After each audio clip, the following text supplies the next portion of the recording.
Il est 12h10, on ouvre maintenant notre page consacrée au municipal. Et nous partons ce midi à Sète, la ville des paradoxes. Attractif, le port héroltais perd des habitants. Les programmes de construction fleurissent, mais le logement manque, une problématique au cœur de la campagne de ces élections. Karine Alazet et Laura Lorgali.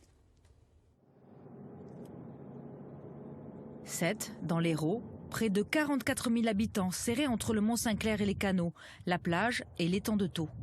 Des images de cartes postales popularisées par des films et des séries télé. Une notoriété dont s'enorgueillit le maire, candidat à un 4e mandat.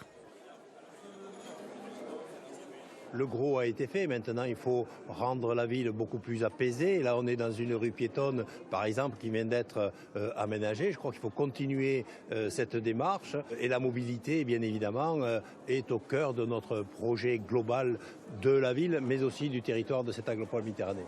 François Comène, avec le double soutien de La République En Marche et des Républicains, semblait bien parti pour conserver son fauteuil. Mais les dissidences se sont multipliées du côté des marcheurs, comme de celui de ses anciens adjoints. Bonjour madame. Parmi les défections, celle de Sébastien Pacul. L'ex-président des Républicains de l'Hérault a préféré les soutiens du Rassemblement national et de Robert Ménard, maire de Béziers. Il critique aujourd'hui un aménagement urbain sans développement économique. Rajouter 4 000 logements, ça veut dire rajouter à minima 8 000 habitants. Sète ne peut pas l'accueillir en termes de circulation, en termes de pollution, en termes de social, puisque Sète est très pauvre et on ne créera aucune richesse. Et construire des appartements, c'est pour loger des gens qui travaillent. Et aujourd'hui, on perd en plus nos habitants, donc ça va à contresens de l'histoire.